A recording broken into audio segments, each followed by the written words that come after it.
nas coisas mais simples que se imaginar, e dias de sol para fazer os teus planos, nas coisas mais simples que se imaginar.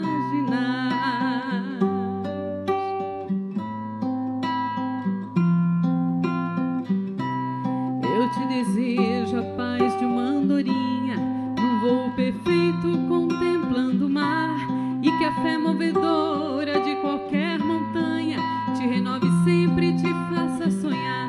Mas se vier as horas de melancolia, que a lua tão meiga venha te afagar, e que a mais doce estrela seja tua guia, como mãe singela te orientar.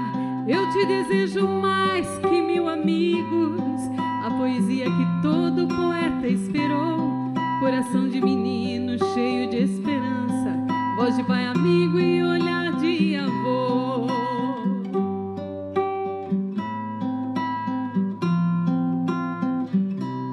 Eu te desejo vida, longa vida, te desejo a sorte de tudo que é bom, de toda alegria ter a companhia, colorindo a estrada em seu mais belo tom. Eu te desejo a chuva na varanda, molhando a roseira pra desabrochar, e dias de sol pra fazer os teus planos, nas coisas mais simples que se imaginar, e dias de sol pra fazer os teus planos, nas coisas mais simples que se imaginar.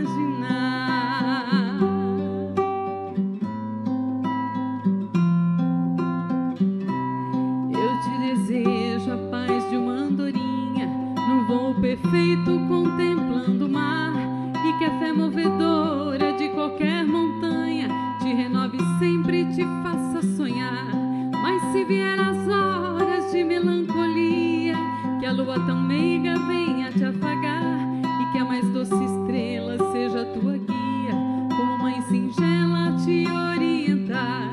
Eu te desejo mais que 1000 amigos, a poesia que todo poeta esperou, coração de menino cheio de esperança, voz de pai amigo e olhar de avô. Coração de menino cheio de esperança, voz de pai amigo e olhar de avô.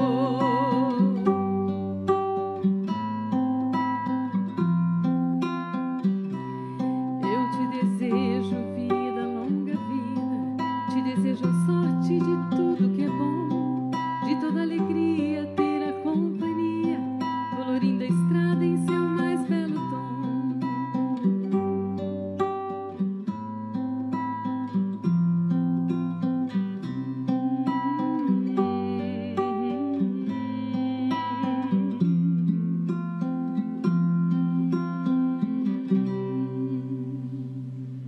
Depois de desejar tantas coisas boas, nós podemos falar daquilo que nos faz muito bem à alma.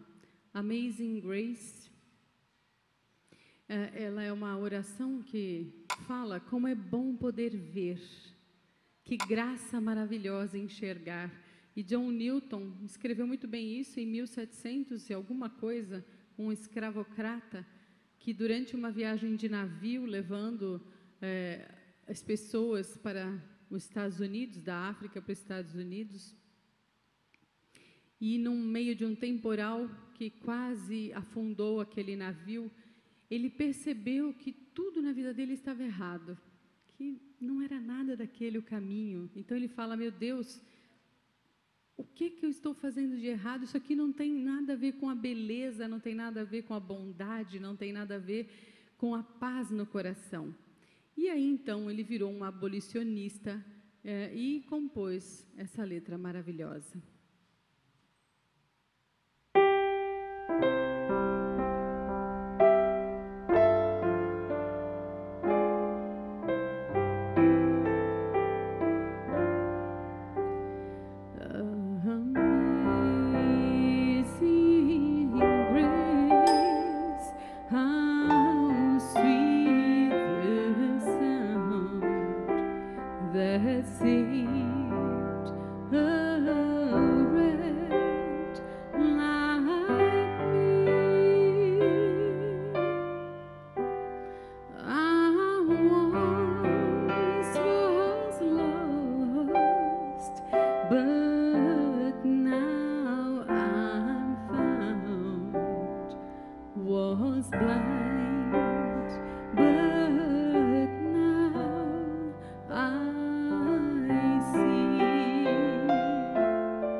to fear and grace my fears relieved.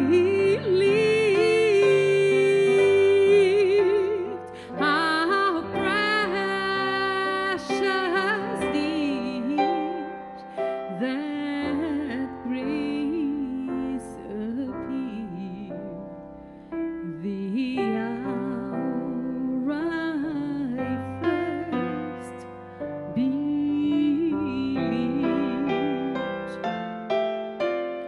through many dangers, toils and snares, I have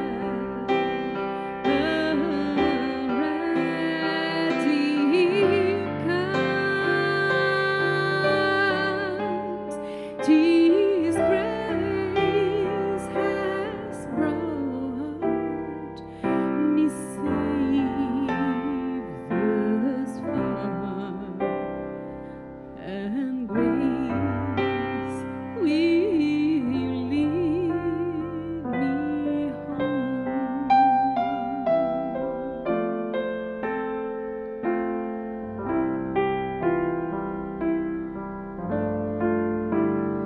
When we've been there 10,000 years, bright shining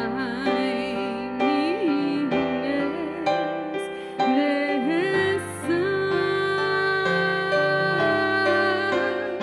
we've known last days to sing God's praise than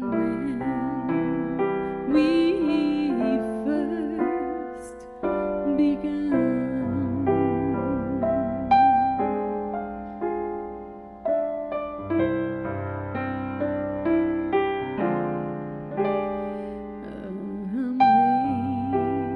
Amazing grace, how sweet the sound that saved a wretch like me. I once was lost, but now I'm found. Was blind, but now I see.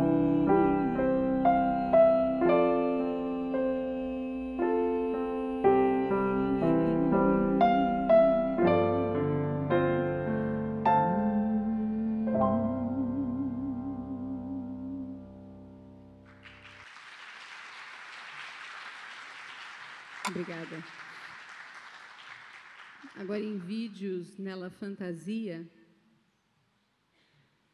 Nella Fantasia é uma música de Ennio Morricone, que está no filme A Missão. Essa música fala de um sonho, que eu acho que é o sonho de todos nós aqui, que buscamos algo a mais na nossa vida, na nossa existência. Buscamos o sonho de um mundo melhor, de um mundo justo, um mundo mais claro, um mundo onde haja o amor, onde nós possamos expressar esse amor sem nenhum medo. Então, que possamos nunca nos esquecer deste grande sonho, mas que, se levarmos a sério este sonho, ele de fato se torna realidade.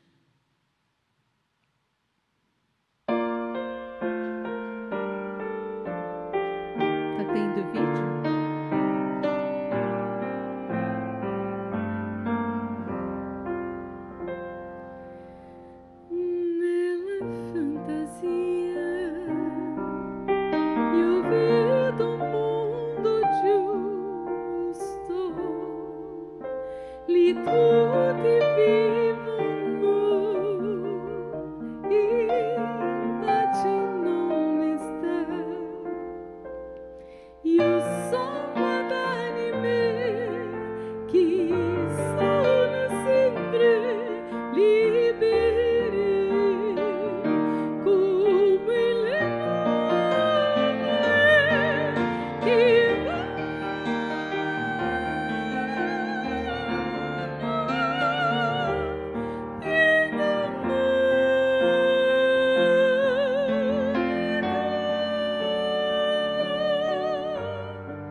que Sofia solicitar como é amigo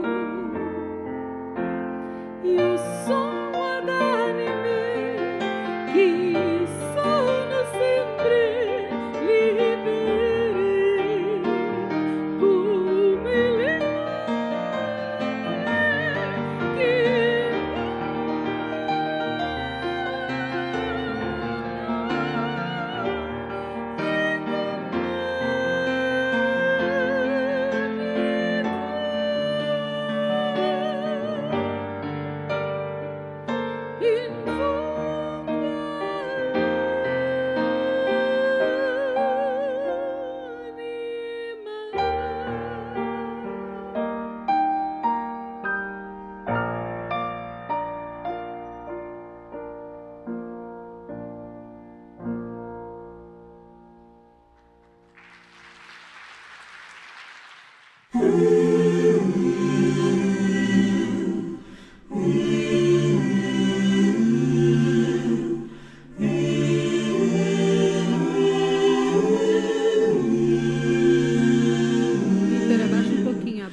toda a minha proposta está muito voltada justamente para a evolução do ser humano.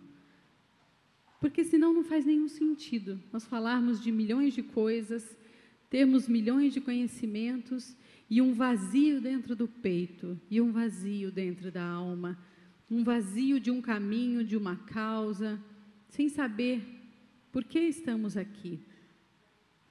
E eu vou abordar, sim, a hipnose nesse processo de investigação, mas para compartilhar algumas experiências que nós temos na Casa do Consolador com relação ao assunto, que é um assunto delicado de se tratar, ao mesmo tempo muito profundo, mas só para que se tenha conhecimento de alguns enganos, o que se espera da hipnose, para que ela é usada, de que forma seria mais interessante ela ser usada por nós. E, ao mesmo tempo, quando se fala em hipnose, tem que se falar para quê, né? Para a gente perceber o estado de consciência, perceber movimentos dentro de nós que a alma pede. Nós não entendemos quando estamos em crise, mas são momentos em que a nossa alma está pedindo um movimento, está pedindo um salto, está com sede, com fome de alguma coisa que eu ainda não lhe dei. Nós damos muitas coisas para nós, né? Estudos, dinheiro, poder, bens, sucesso, fama, mas nós não damos o alimento da nossa alma, aquilo que nos guia, aquele porquê de estarmos aqui. E esses estados de consciência estão muito ligados a isso. Vou trabalhar com algumas premissas.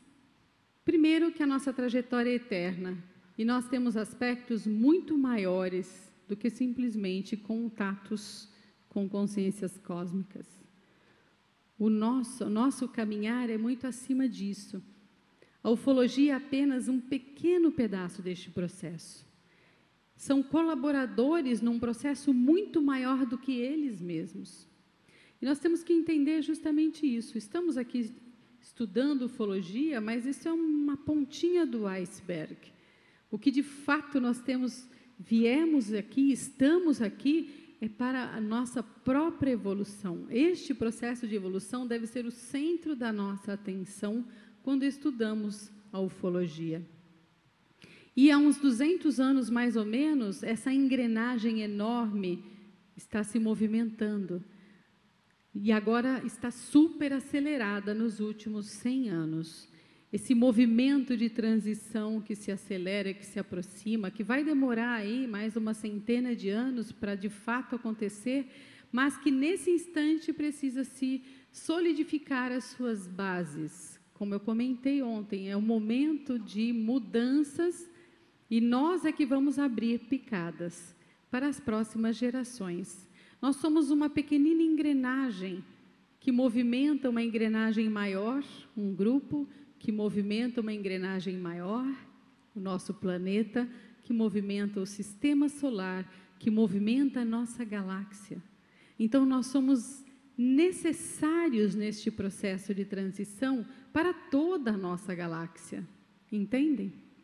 Não é só para mim, não é só o meu projeto, mas é um projeto muito maior do que nós mesmos. Para que essa hipnose? Primeiro, para ajudar no controle emocional. A pessoa pode estar num processo difícil, desenvolver pânico, e não é só por casos ufológicos, tá? Eu estou falando de um estado de consciência, da pessoa estar perturbada, com conflitos internos, vivenciando, às vezes, duas realidades, aqui e lá. E isso fica confuso, muitas vezes eu prefiro estar lá e não aqui, não é? Muita gente quer estar aqui e não quer estar lá, então é uma verdadeira bagunça dentro da nossa cabeça. Então, uma forma de ajudar nesse controle emocional, eu sempre aplico na clínica a hipnose ericksoniana, de Erickson, de Milton Erickson, porque acredito que seja mais o processo adequado para a consciência, para a expansão da consciência. A ideia é essa, expandir a consciência, dando um sentido à experiência da pessoa. Se não der nenhum sentido, ela acaba se transformando num nada, num fato simplesmente. E para a nossa mente, para o nosso inconsciente, nada, absolutamente nada é inútil. tudo o que nos acontece, mesmo se for um contato ou uma abdução, tem um objetivo no processo evolutivo do ser. Não é ao acaso, não é sem querer. É porque, de alguma forma, você tem algo ali para ser despertado. Daí a necessidade da expansão. Para obter informações também é algo interessante. Muitas pesquisas são feitas, em especial com pessoas abduzidas e contatadas, para que a gente possa entender que padrão, né, está acontecendo, se modificou o padrão de abdução ou se não modificou, se eles estão com algumas intenções e nós não sabemos quais, então nós tiramos essa informação, às vezes, por hipnose. Buscar também recursos internos. A hipnose serve para isso, para tirar esses recursos, essas respostas dentro de nós mesmos, porque é lá que elas estão. E também de dar um novo significado, uma completude para o momento evolutivo do abduzido. Como ele fica com informações incompletas, com fragmentos, é interessante você colocar um ponto final em alguma coisa. Deixar claro para o inconsciente aquilo que está acontecendo, completar informações, atualizar quando elas são obsoletas, porque nós temos, às vezes, memórias, por exemplo, de coisas de criança, e nós reagimos a elas até hoje, quando adultos. Então, é uma falta de atualização, não se completam informações que não te explicaram o que acontecia. Então, a hipnose ela é uma ferramenta importante para fechar estes processos. Daí ela ser bastante utilizada. Mas não é em todos os casos que a gente aplica a hipnose. A hipnose ela tem que ter um porquê. Muita gente me procura como curioso. Eu gostaria tanto de saber, eu tenho uma curiosidade. Normalmente eu não faço, quando se tem só curiosidade. Tem que existir uma razão também para aquilo. O que te movimenta? Hipnose é usada muito em casos muito específicos, normalmente em traumas ou em conflitos muito sérios, onde a sua vida para, ela está, patinando, você não consegue sair daquele lugar e você sente que tem uma trava e não consegue descobrir qual é, ou tem um fato específico que você gostaria de trabalhar porque aquilo te impede. Quando a gente fala em abdução ou em contato, tem alguns sinais interessantes que nós estudamos para verificar se a hipnose é necessária ou não. Se você, por exemplo, sofre de lapsos temporais, se você tem perda de memória quando dirige no caminho, né? Se você perdeu a noção do tempo, se você avistou vultos ou fantasmas, ou naves, ou você viu grandes olhos, ou animais, ou heróis, ou pessoas que você conhece que já morreram, isso normalmente são sinais interessantes de pode ser que ali tenha acontecido algum processo de abdução ou não.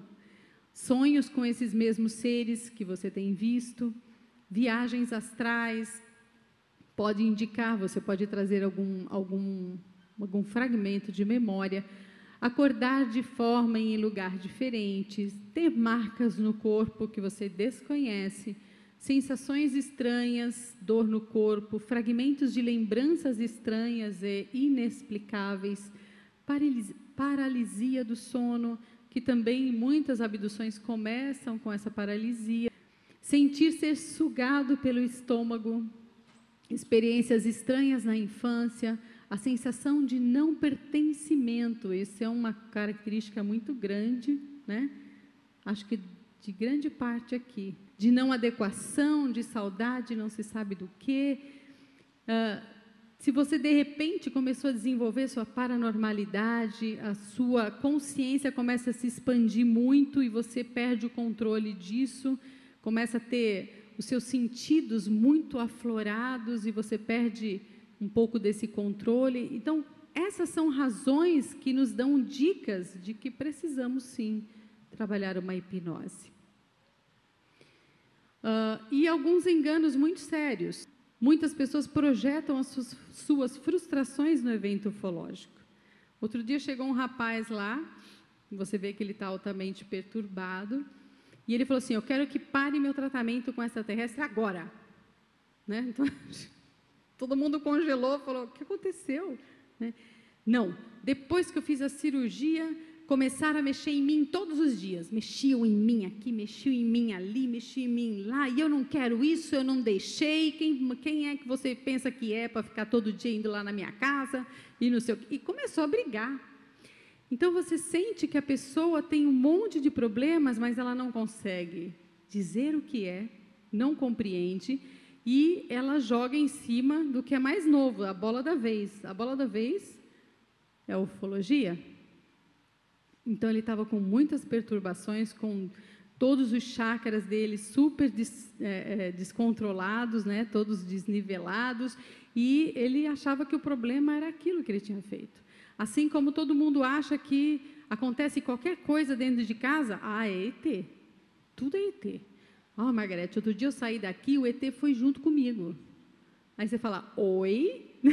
Então, assim, as pessoas confundem bastante, não têm muitos conceitos, não compreendem como as coisas acontecem, então tudo virou ET. Quando não, muita gente chega na casa e fala, eu sou um ET, muito prazer. Aí fica pior ainda, emenda que o soneto, porque como é que você vai explicar para uma pessoa o que é que de fato está acontecendo com ela? Eu tenho certeza que eu sou um híbrido. Você fala, mas como você tem certeza? Eu tenho certeza, porque eu sou diferente. Eu já ultrapassei todos esses seus probleminhas aí de ego. Eu não tenho nenhum desses probleminhas. Aí você fala, ok, então eu vou falar o quê? Não é? Então, as pessoas acabam se enganando muito, tendo uma falsa evolução, ou se sente muito especial, e aí vira um ET, porque é especial, não é? Então, tomar cuidado com alguns enganos, porque, antes de mais nada, eu percebo que existem erros conceituais. As pessoas não entendem o que estão acontecendo e vão dando nomes para as coisas, né? E é óbvio que os nossos traumas acontecem por muitas coisas que já falamos. A primeira delas é a de quebra de paradigmas e crenças. Veja bem, eu acredito que o mundo seja redondo. Mas se virar para mim e falar, tem gente que acredita que o mundo é plano, não é mesmo? Se for isso, você vai até a beiradinha para cair no abismo? Não, né? A gente não vai nem se arriscar. Nossas crenças acabam sendo muito o nosso chão. A sustentação de quem somos é baseado na crença que eu decido todas as coisas. Se eu acredito que a mentira faça mal, o que é que eu vou fazer? Eu nunca vou mentir, não é? Eu vou sempre usar como referência aquele valor que eu tenho, aquela crença que eu tenho, para decidir todos os meus dilemas de vida. Então, é óbvio que se alguém chega e fala, olha, você não tem mais controle sobre você, você vive em 2 dimensões diferentes, você fala com ET, você consegue telepaticamente se comunicar, você acaba virando e falando, meu Deus, então não é nada daquilo que me disseram, é tudo muito diferente. É óbvio que isso traz muita insegurança, porque o que nos deixa muito firmes e seguros são justamente as crenças. Elas nos deixam muito seguros do que fazemos. Não ter nenhum controle sobre a situação. Então, você não quer ir, mas vai. Você não quer sonhar, mas sonha. Sabe aqueles pesadelos que você fala, meu Deus, tem como não ter esses pesadelos? Não tem, né? Você não consegue evitar. Então, você perde o controle. Não ter explicação para os fatos, ou seja, não ter a quem recorrer, fatos muito esquisitos, parece que você está louco e você fala, meu Deus, será que eu estou louco? Então, não saber se é negativo ou não. A maior parte das pessoas chegam para a gente e falam, olha, eu quero saber se o meu contato é positivo ou não, porque se for ruim, estou fora, não quero, não deixo, não vou, né? Então, as pessoas têm esse medo, né? De saber que está trabalhando para um lado mal, sem saber, sendo usado, sendo manipulado. Isso também para nós nos deixa muito confusos e inseguros. O desconhecido, O fato de você ter só fragmentos e não conseguir contar uma historinha que faça sentido, começo, meio e fim, isso também nos deixa muito inseguros. E também, quanto maior o medo, maior essa emoção, mais difícil também pode ser nós termos acesso a essas memórias, a tudo que nos acontece, né? O medo é um grande fator de, às vezes, desvirtuarmos ou deturparmos a informação, ou então dela ser guardada e eu não conseguir acessá-las, porque as minhas crenças não permitem, então o meu medo acaba se tornando muito maior. Então, como que funciona essa nossa mente, o processo da memória especificamente, né? A memória, ela tem tempo de armazenamento, tem local de armazenamento e tem tipos de memórias. Quando nós falamos no nosso processo, nós temos aqui memórias em tempo curta, memória curta, que acaba rápido, memória de trabalho e de longo prazo. Então, dependendo da nossa experiência, nós temos memórias que são guardadas em locais mais profundos, que nós chamamos de subconsciente ou de inconsciente. Se for traumática, sabe aquelas pessoas que esquecem completamente um fato traumático? Por que elas fazem isso? Porque aquilo é tão doloroso, é tão inadmissível, ela não consegue processar, nem sequer pensar a respeito daquilo. Então, ela acaba apagando, teoricamente, porque não temos como apagar uma memória, mas ela acaba esquecendo e ela vai sendo colocada na periferia, nos locais mais distantes do acesso das memórias.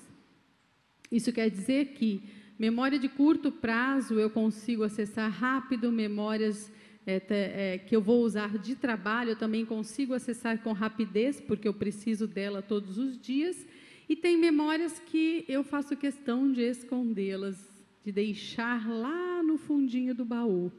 E, normalmente, quando temos um trauma, ou uma hipnose, ou algo completamente inexplicável, é para lá que nós vamos deixar essa memória, né? O local de armazenamento não é no cérebro, o cérebro é apenas um processador, né?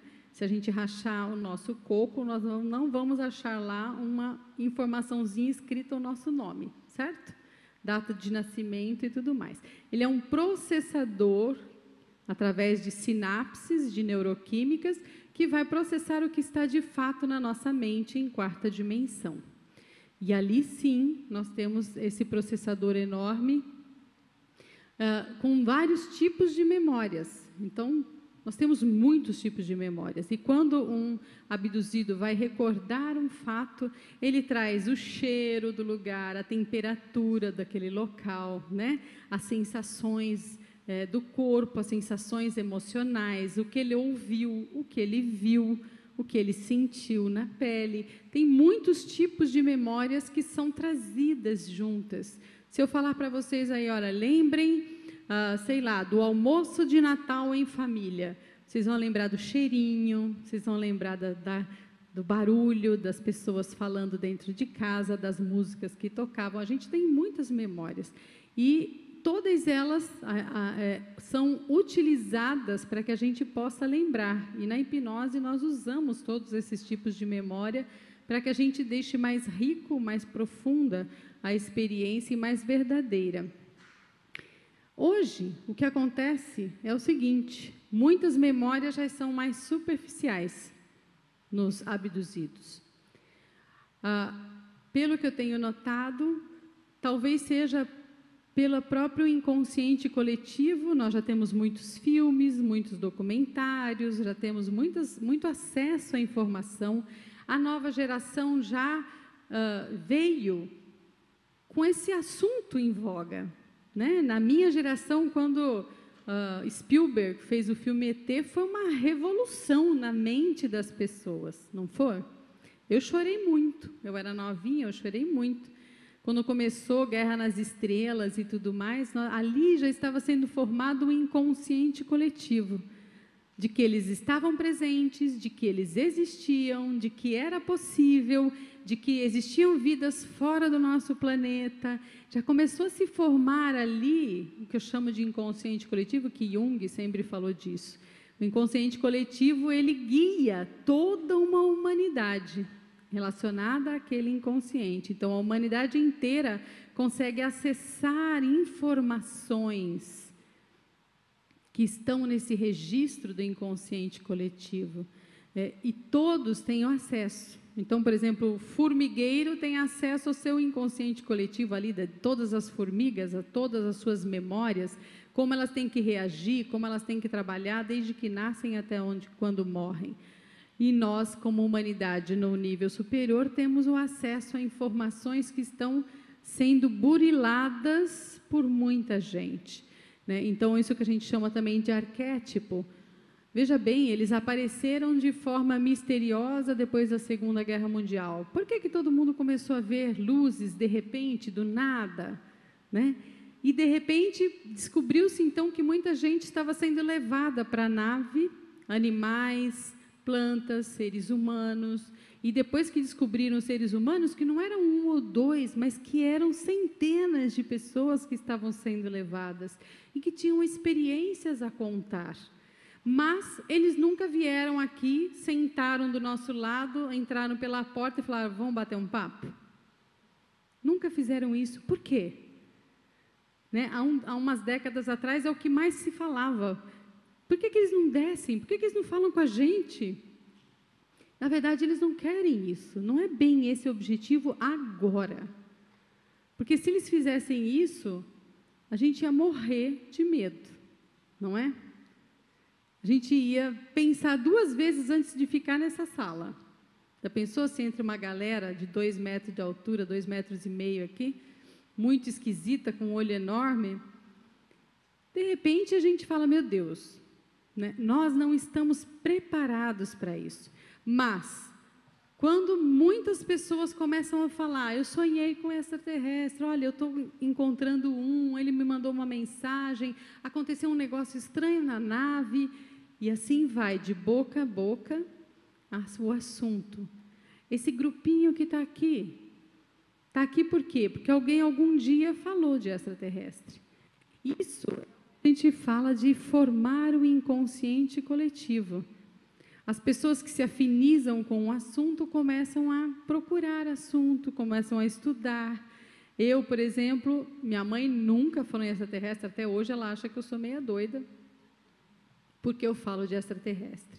Ela é muito católica, então existem paradigmas ou dogmas mais reducionistas em relação a isso. Mas para minha filha, que veio depois de mim, foi fácil, porque ela já ouvia falar, já sabia que a mãe dela não era muito normal, né?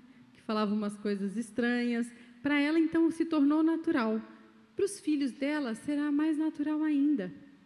Isso é formar o inconsciente. As pessoas começam a perceber, a ter informação mais adequada, os estudos avançam, as pessoas crescem, os conceitos melhoram, e aí nós conseguimos, então, dizer, ok, é natural. Hoje, se você vê uma foto de um ET, é normal, não é?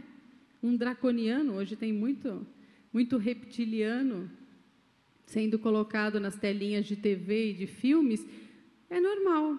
Antigamente era assustador, era um monstro, hoje já não. Hoje você já vê desenhos da família dinossauro e tudo mais, você já acha aquilo normal, não é? Ah, legal, né? E o baby, né, que é a figura, com o pai, com a mãe e tudo mais. Então, para a gente, acaba se tornando algo normal. E eu acho que, no fundo, para mim, o que eles querem é isso.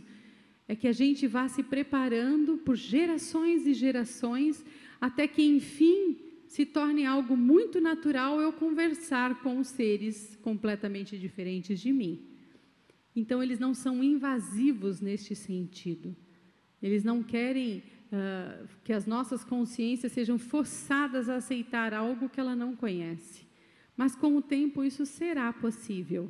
Daqui a 50 anos, tenho certeza que as gerações que vierem vão estar muito mais preparadas para este contato direto. E aí nós vamos tirar o que nós chamamos da linha de censura entre o nosso inconsciente e o nosso consciente. Daí será possível nós trazermos para o consciente essas informações sem tanto medo, sem tanto susto, tirando essa linha da censura que faz parte do medo, porque o nosso inconsciente já vai aceitar naturalmente. Porque o que faz, como eu falei, ficar no inconsciente muita coisa é o medo. O não ter maturidade para enfrentar determinadas situações desconhecidas, diferentes do nosso padrão. E a censura vai embora justamente quando o nosso inconsciente já está preparado e mais maduro para atuar com essas informações. Então, acredito que esse processo do coletivo já está acontecendo, por isso que os jovens muitas vezes têm memórias muito mais fáceis do que nós. A hipnose, de acessar memórias inconscientes, a ideia é alcançar um núcleo de memória intacto. E alcançar isso significa alcançar os níveis mais profundos daquela memória, tirando o que nós chamamos de cenários. Cada um tem a sua vida, a sua história, interpreta como quer. Tudo nós usamos os nossos referenciais para conseguir interpretar o que está acontecendo. Quando a gente vai fazer uma hipnose, nós temos que perceber que cenário é esse, que crenças são essas, tentar tirar todo esse cenário do caminho para conseguir interpretar o que de fato pode estar acontecendo, né? E também a simbologia de tudo aquilo, porque ele pode simbolizar um processo, como eu falei. Não é ipsis literis, não é literal que você às vezes vai interpretar o que está acontecendo, mas você pode interpretá-la dentro de uma simbologia, de uma metáfora específica para aquela experiência da pessoa. Depende muito do que ela vai trazer de conteúdo. A ideia é conseguir perceber este cenário para conseguir uma interpretação mais adequada. E pessoas que são altamente controladoras, dificilmente elas conseguem entrar num processo de hipnose puro, que nós chamamos. Uma vez veio uma pessoa fazer um processo de hipnose e ela o tempo todo controlava o processo. E quando um terapeuta percebe isso, você não consegue ir fundo, você não consegue fazer com que a pessoa entre mesmo num transe e consiga revivenciar aquelas memórias de forma pura, sem interferências. Uma pessoa muito mental costuma controlar, e o terapeuta, quando ele está preparado para isso, ele percebe e tenta fazer a pessoa se aprofundar um pouco mais, mas se ela for controladora, ela vai ficar sempre na superfície, tentando ter o consciente controlando todas as situações e não deixando com que as coisas aconteçam de fato. Então, a hipnose é isso, um estado de concentração e foco. Não é você dormir, não é você esquecer. Tem gente que vem na hipnose e fala assim, olha, eu quero que você me apague e apareça um outro ser aqui. Eu falei, mas o processo justamente é de você poder acompanhar com o seu consciente, sem que ele interfira, mas ele deve acompanhar. Não é dar uma marretada na sua cabeça e de repente aparece uma outra história, né? Retirando esse controle, essa censura, essa que é a ideia da hipnose. Porque a hipnose é um processo em transe, num estado alfa, num estado de foco, é um processo normal.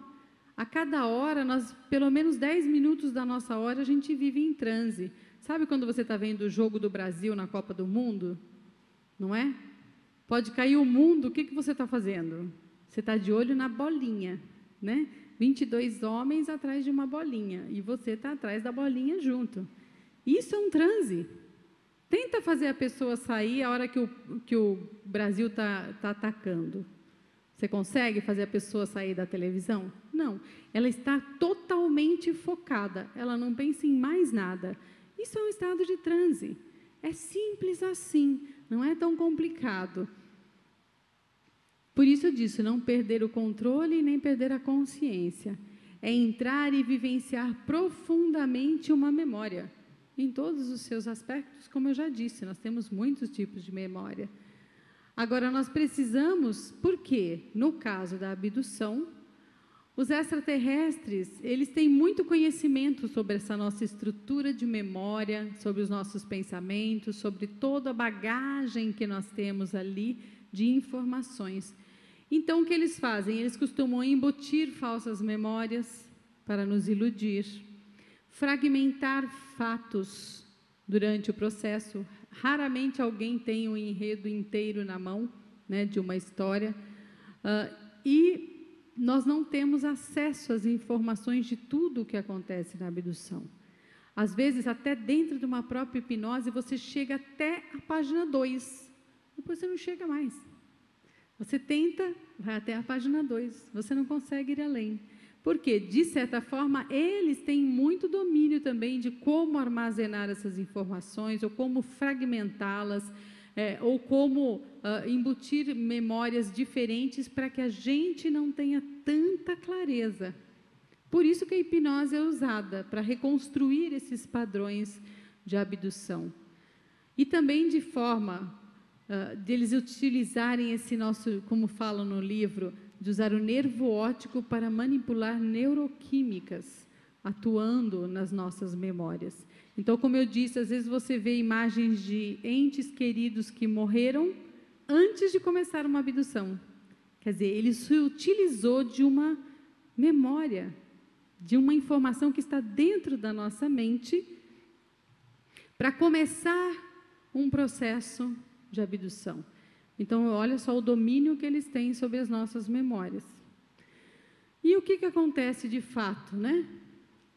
Depois de uma boa anamnese, de perceber os traumas, de perceber fobias e etc., de problemas físicos, nós vamos buscar como a pessoa vivencia a hipnose dela. Tem pessoas que vivenciam, por exemplo, tem uma hipnose que eu fiz numa abduzida, e ela, desde pequenininha, o que ela via era um chapéu de bruxa. E aí, toda vez que a gente voltava na hipnose, ela via o chapéu, era um chapéu grande de bruxa, enorme. É uma figura infantil, não é? Dos nossos medos infantis, era uma bruxa e tudo mais. E ali, na verdade, era o portal de entrada, sempre para a abdução. Então, eles se utilizam dessas figuras para que o processo comece, e ela vivenciava dessa forma, era o chapéu. Toda vez que ela via o chapéu de bruxa, algo ia acontecer, né? E cada um tem a sua forma de entrar neste processo. Às vezes, por um fato específico, olha, naquele dia aconteceu alguma coisa. Às vezes não é factual, às vezes não é um fato específico, mas são sensações que te incomodam, mas que você não sabe explicá-las. Que elas são conflituosas, que elas causam mal-estar. E, às vezes, esse processo, então, se ocorre de forma diferente, um processo de cura, com uma intervenção terapêutica. Olha, esse dia eu estava deitado, eu estava mal do meu estômago e entrou um ser, e esse ser me operou, ele fez uma intervenção. Então, tem várias formas de acontecer, vários acontecimentos, e dependendo de como for, nós vamos abordar essa nossa hipnose. A ideia principal, qual é? Fechar portas abertas no inconsciente. Quando tem fatos, como eu disse no começo, que não são bem explicados, que nos causam mal-estar, medo ou coisas do tipo, é porque tem algo em aberto, tem um processo aberto. E isso nos faz muito mal, porque nós precisamos de explicações.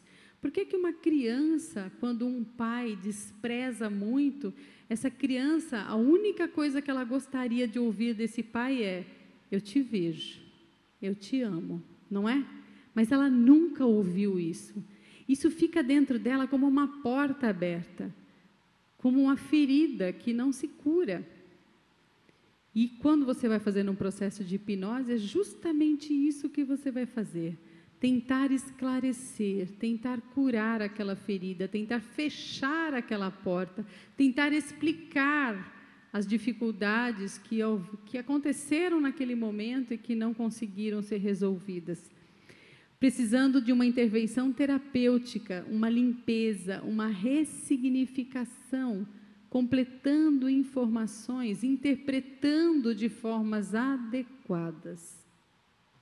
Principalmente quando as coisas acontecem quando crianças e que nós não temos explicações, quando adultos trazemos traumas e dificuldades daquele processo infantil. Então, nós vamos ter que ir até lá, explicar, fechar, ressignificar, interpretar de forma diferente, para poder haver a cura. Esse é o grande objetivo da hipnose. Se não for esse o objetivo, ele está sendo mal utilizado, né? Aceitar absolutamente o conteúdo da pessoa, com as suas interpretações dentro do seu cenário. Cada um tem uma forma de interpretar. O que é tolo para nós pode ser um problema sério para outro. E o que para nós é muito importante pode ser tolo para uma outra pessoa. Daí o terapeuta aprender a respeitar absolutamente essa história. Tem muita gente que chega lá na Casa do Consolador, no Projeto Contato, e chega com processos muito mal curados. Por exemplo, eu fiz uma hipnose, sei lá, porque cargas d'água, e a pessoa entrou em pânico logo em seguida. Por quê? Porque não teve um suporte desse terapeuta, porque não teve um fechamento adequado, uma ressignificação, um trabalho para que ela pudesse sair daquele quartinho escuro e entrar num outro processo evolutivo, não é? A memória resgatada em todos esses aspectos pode criar um mal-estar, lógico, em reviver aquilo. Por isso o tratamento, por isso a terapia tem que acompanhar este processo. Muita gente faz hipnose, às vezes até por internet, mas todo o processo que vem depois disso não tem nenhum suporte do terapeuta. Entendem a diferença? Então, não é brincar com isso. Ele é um processo bem mais sério. Perigo do terapeuta criar situações que não ocorrem no momento, de interferir, né? Então, você está vendo um ET aí? Né? Então, você já está induzindo, né? E todo um processo delicado e perigoso no nível de perguntas que é feito. Você nunca pode dirigir. Nunca pode definir. Você está triste? Você está alegre? Então, qualquer direção que você dê, você está induzindo a pessoa a incutir coisas que não existiam naquele processo e que começam a existir. Então, é bem perigoso, né? A menos que a pessoa esteja só puxando informações e querendo saber mais detalhes. Isso é uma outra coisa, mas nunca induzir. Tem perigos na hipnose? Sim. Problemas físicos, problemas cardíacos, vasculares, idade avançada, isso é um problema. Problemas emocionais, quando o terapeuta insiste em retraumatizar a pessoa, que às vezes não é nem necessário, não é esse o objetivo. Problemas éticos, de introduzir memórias falsas, de induzir ideias e conclusões pessoais, isso nunca pode existir. Erro de ver tudo o que a pessoa vive como um aspecto ufológico tendencioso, né? Porque pode não ser. Como eu disse, muita gente acha que tudo é ET e não é, né? Aliás, a maior parte não é. A experiência é muito maior do que o fenômeno do contato, por isso que eu disse que tem muita coisa além disso. Aí chegou uma mulher para mim e falou: o negócio é o seguinte, eu vivencio 1000 processos diferentes. Eu vejo isso, eu vejo aquilo, minha alma se dividiu em 3, tem um chinês aqui, que é parte da minha alma, tem um irlandês, que é a outra parte, depois sou eu, e depois eu tenho 3 mentores, e cada um é arcturiano, um é grey, não sei o quê. E ela começa a me contar tudo, 1000 experiências muito interessantes. Ela falou: agora eu quero que você me diga, com a hipnose, se é tudo verdadeiro ou se tudo é falso. Aí eu falei: não posso. E se tiver alguém que diga que é, cuidado. Porque, na verdade, nós nunca saberemos se de fato aquilo é verdadeiro. Por quê? As áreas cerebrais que trabalham tanto a fantasia quanto a recordação dos fatos são exatamente as mesmas. Pode ser uma grande frustração para muita gente, mas isso é o fato. Por exemplo, um pesadelo. Ele não parece extremamente real quando você acorda esbaforido, não é?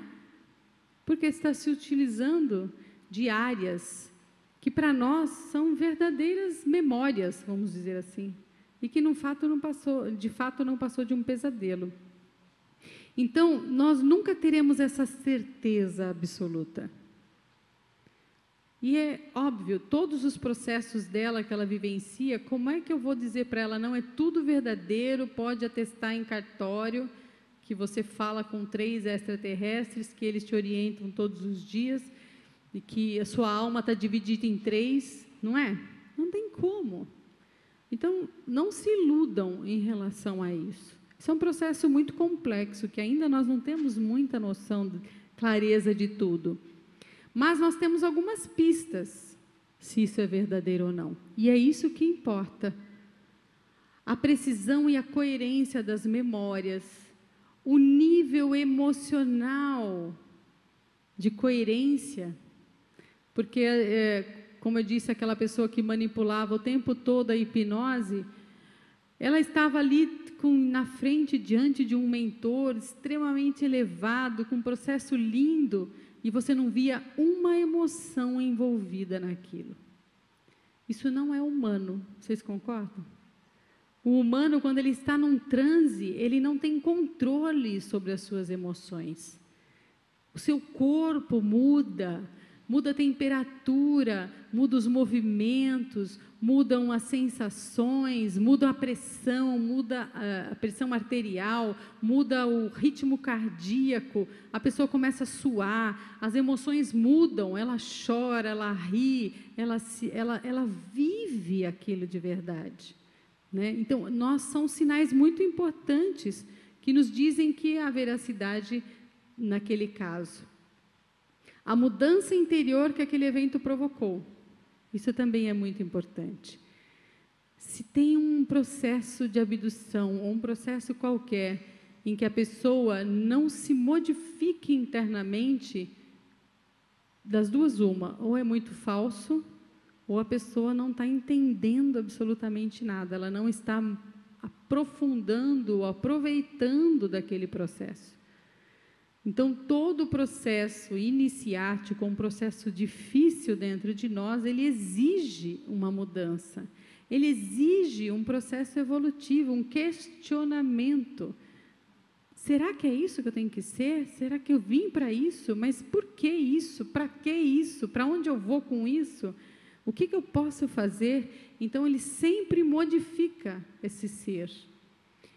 E se a pessoa está de fato envolvida com aquele processo de cura, então nós percebemos sinais muito claros para um terapeuta de que aquele processo possa sim ser verdadeiro, mas nunca atestado em cartório, mas tem grandes pistas, porque não existem milagres e nem respostas fáceis. A hipnose não é o soro da verdade. Veja, é um processo delicado de lidar com a mente. A mente é muito complexa, não é? E quem é que pode atestar de fato alguma coisa no nível em que estamos ainda? Não dá. No mundo todo, a hipnose tem acontecido nos estudos, como o Bud Hopkins, em 83, percebendo um padrão de abdução. Então, tem vários hipnotistas ou hipnólogos que estão trabalhando neste processo de conhecer o que é ufologia, o que acontece com a hipnose. Mas, para todos os estudos, deve-se considerar o que? A cultura, que povo nós estamos falando, qual a cultura daquele povo, a ancestralidade, a religião preponderante daquele local. Porque, como eu disse, existe um cenário. Esse cenário montado deve ser conhecido para que a gente possa entender aquela casuística. Por exemplo, entre os continentes, né, existem diferenças. Por quê? Porque cada um é um cenário muito diferente. Quanto ao tipo de abdução, quanto aos objetivos da abdução, os procedimentos que são feitos nessa abdução e considerando a base espiritual. Então, pelo momento em que a humanidade está passando, nós estamos num momento de sincronicidade para acontecer essas coisas diferentes. Nós, aqui do Brasil, temos condições de abrir muito a nossa mente, porque a ufologia já não vemos apenas como um evento científico, mas como um evento, um fenômeno espiritual também, se é que essa palavra está bem adequada, mas um movimento diferente, de fenômenos diferentes, que nos leva a locais diferentes. Lá na Casa do Consolador, qual é o maior tipo que nós percebemos que vem buscar? Nós percebemos, por exemplo, a casuística dos Estados Unidos, quando a gente vê num dos maiores hipnólogos do mundo, do David Jacobs, nós percebemos o quê? Que a casuística dele está muito ligada aos híbridos e a processos do tipo, né? Deles estarem invadindo o planeta. Mas percebam, um povo bélico com medo de terroristas, eles falam o quê? Em invasão. Então, a forma de interpretar o fenômeno acaba sendo diferente, porque na Casa do Consolador nós não vemos nada disso. Nada, absolutamente nada, nenhum caso igual ao do David Jacobs. Por que será? Então, é daí que eu falo que cada povo tem uma maneira diferente de interpretar e coisas diferentes acontecem para cada tipo de povo. A casuística da Casa do Consolador é gravidez, das mulheres grávidas, que estiveram grávidas, de sempre ter um processo, um fenômeno, coisas diferentes aconteceram durante a gravidez, ou às vezes uma falsa gravidez, que a pessoa fica grávida e de repente some aquele feto, né? Isso acontece nos casos da Casa do Consolador. Muita gente percebe expansão de habilidades, isso é uma casuística muito grande na Casa do Consolador. Então, você vê que é um perfil, talvez, do povo brasileiro e da forma de interpretar. Sempre envolve uma missão para melhorar a si e ao planeta. Todo mundo se sente compelido a fazer alguma coisa no mundo e quer saber o que é essa coisa. Criar ou melhorar propostas de organização social, financeira e de propriedade. Então, tem muitos jovens, inclusive, que têm propostas de fazer sociedades diferentes, sem dinheiro, com outro tipo de organização política e social. Então, você vê que a mente deles está burilando este processo de mudança. Médiums, que a gente sente que são sempre treinados numa simulação virtual de um cenário pós-apocalíptico. Nós notamos muitos médiums tendo esse tipo de sonhos, que eles estão sendo treinados como num jogo RPG, que chama jogo virtual? É isso? Exato, vocês jovens sabem. Então, exatamente.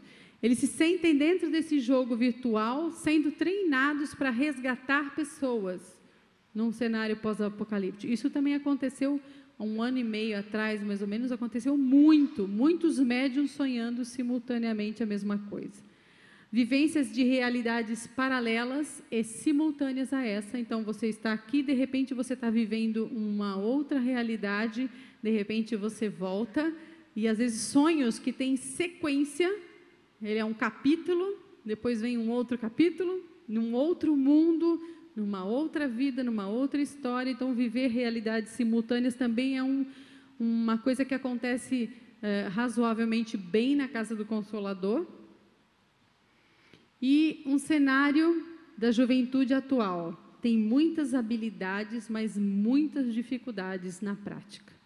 Tem muita coisa na cabeça, mas não consegue saber como colocar isso na prática. Essa é a casuística que mais temos ali no processo de contratados e abduzidos da Casa do Consolador. E num questionário que eu fiz Na verdade, a gente pegou um questionário muito importante sobre abdução ou provável abdução e com 243 casos, tanto no Brasil e em Portugal, que eu peguei ontem, antes de ontem, esses dados, do percentual que acontece dessas abduções e contatos, das pessoas que preencheram esse questionário. Então, por exemplo, que tiveram marcas no corpo físico, né, são 47 perguntas, muitas delas relacionadas a marcas no corpo, a doenças ou coisas do gênero. 44,44% das pessoas têm marcas físicas, que viram alguma coisa, ou um ser, ou uma nave, ou luzes, ou coisas do gênero. 45% dessas pessoas viram. A audição, que ouviram sons antes do processo de abdução, 70%, ou seja, é um índice alto, todo mundo ouve alguma coisa. Perda de tempo, né, uma perda temporal, um lapso temporal, 63%. Projeção astral, sonhos, coisas do gênero que a pessoa teve, 51%. Que ela tem uma consciência de que ela faz parte de algo muito maior, que ela tem algo a realizar, que ela quer fazer parte disso. 95% das pessoas querem fazer parte desse processo, tem consciência de que precisa ajudar em alguma coisa. Que tiveram fobias neste processo de abdução, 37,5%, ou seja, o número de fobias já está diminuindo, né, já não é tão significativo. Processos de paranormalidade que aconteceram logo depois, ou telepatia, ou telecinesia, ou qualquer outro tipo de processo paranormal, 61% das pessoas perceberam que alguma coisa mudou. Que tiveram ajuda profissional, ainda é baixíssimo o número de profissionais que podem explicar isso ou que podem ajudar pessoas que vivenciam esses fenômenos. Essa aqui é a maior falha que nós temos. Poucas pessoas informadas, né? Tiveram aspectos psíquicos envolvidos, emocionais, né? Seus processos emocionais, 63%. Que ela vive num meio social onde outras pessoas vivenciam o processo de abdução, de contato ou de ufologia, é um número muito alto, então elas costumam procurar estar no meio de pessoas que falam sobre a ufologia. E gravidez falsa, que é o de 16%, é o número mais baixo, e a maioria ali era de mulheres, tá? 65% eram mulheres que responderam este questionário. 15% do questionário em que a resposta era sim, teve 65% das pessoas, né, que elas perceberam que viveram vários fatores, então um número alto, e 20% dos questionários que responderam sim, mas que não tinham memória de absolutamente nada sobre ufologia, também é um número bem alto, 72%. Então, nós percebemos que não é bem só um processo ufológico, ele está além do processo ufológico. A humanidade em si está modificada, ela está vivenciando processos espirituais, conscienciais, muito fortes. Pelos números que nós percebemos aqui, de paranormalidade, de movimentos na nossa psique, de movimentos internos, de questionamentos e tudo mais, de procurar pessoas que falam coisas diferentes, nós percebemos que neste processo de consciência e missão, é a humanidade inteira que está se movimentando, não é um ET que está movimentando tudo isso. Eles estão ajudando no processo de ampliar as nossas condições. O padrão de ondas gama, que já foi tratado aqui por várias pessoas, de ser um processo de um salto na evolução da humanidade, para onde nós estamos nos dirigindo, mas que ainda não temos condições de manter. Um estado gama, para vocês terem uma noção, ele causa nas pessoas essas sensações. Primeiro, a pré-frontal esquerda é uma atividade que aumenta, depois diminui a nossa atividade da amígdala, ou seja, o sistema de alerta emocional, de ficar sempre com medo, ele diminui muito. A compaixão e o amor sobem muito.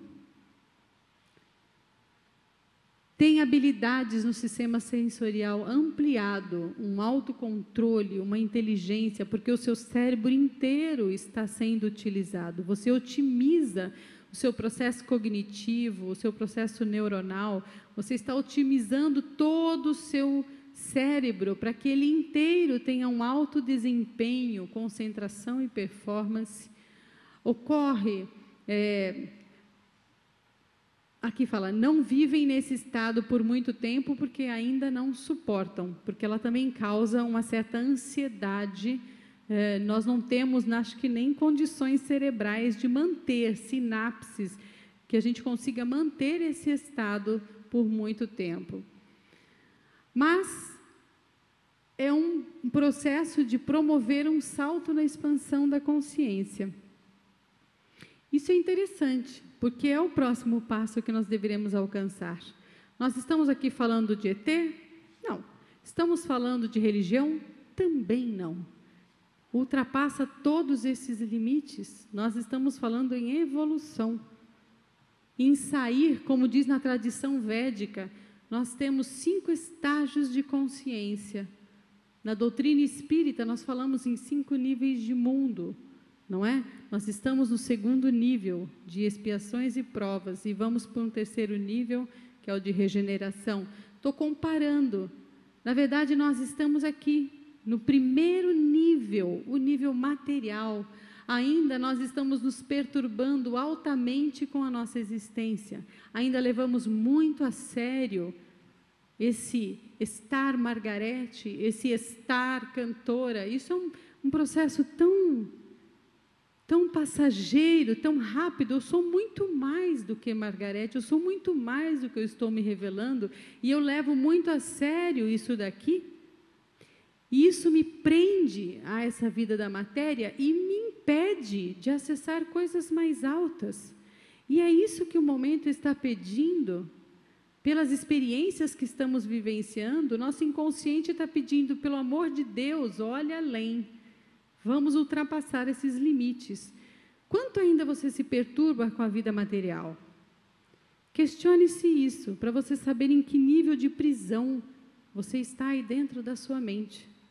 Porque para entrar num 2º nível, que chamamos o nível do sagrado, de descobrir a nossa aspiração no mundo, de entrar em contato com o seu eu divino, promover uma mudança interior, parar de distorcer a realidade, é só quando o amor começar a tomar conta da gente, é que a gente vai conseguir enxergar direito. E nós não percebemos isso ainda. Não é de religião que eu falo, é de você se expandir e conseguir entrar num estado diferente de consciência, para que você enxergue além. Uma pessoa que ama muito, ela não enxerga muito além. Todas as decisões dela não são muito diferentes daquela pessoa que decide com raiva, que decide com mágoa, porque ela enxerga muito além. E nós tomamos decisões baseadas no chão, em situações muito ruins de consciência. E é para lá que nós temos que ir, porque eu estou percebendo o seguinte: experiência da Casa do Consolador, tem muita gente usando um caminho errado para alcançar uma consciência expandida.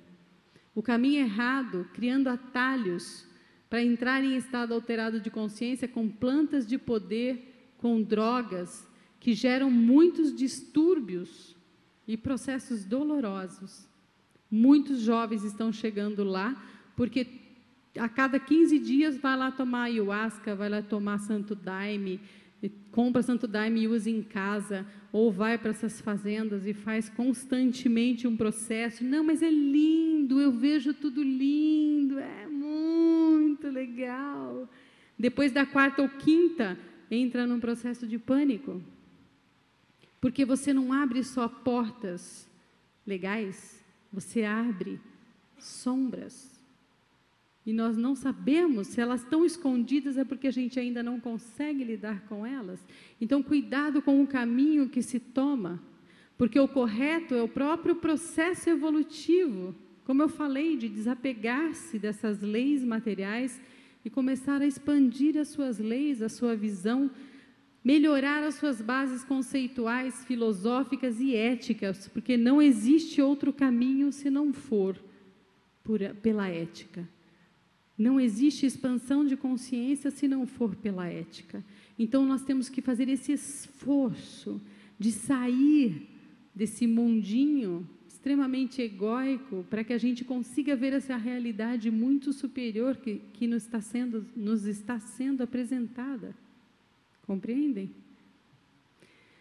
E é isso aí, o processo de ativação do inconsciente. Nós percebemos que a Sheliana e outros seres de tantos outros locais, como aqui, de vocês de Sergipe, do trabalho dos meninos, do Tiago, do Fábio, eles estão ativando as pessoas, ativando o conteúdo inconsciente para que elas reajam e tragam uma nova proposta de vida, compreendem? É muito maior do que o evento ufológico. Despertar esse conteúdo para a gente ver coisas novas, não mais se conformar com o status quo que existe e criar um processo de elevação da consciência para um estágio de quinta dimensão. Nós nunca vamos estar em quinta dimensão se a gente não promover uma mudança interior profunda. E é isso que eu tinha para falar para vocês. Muito obrigada.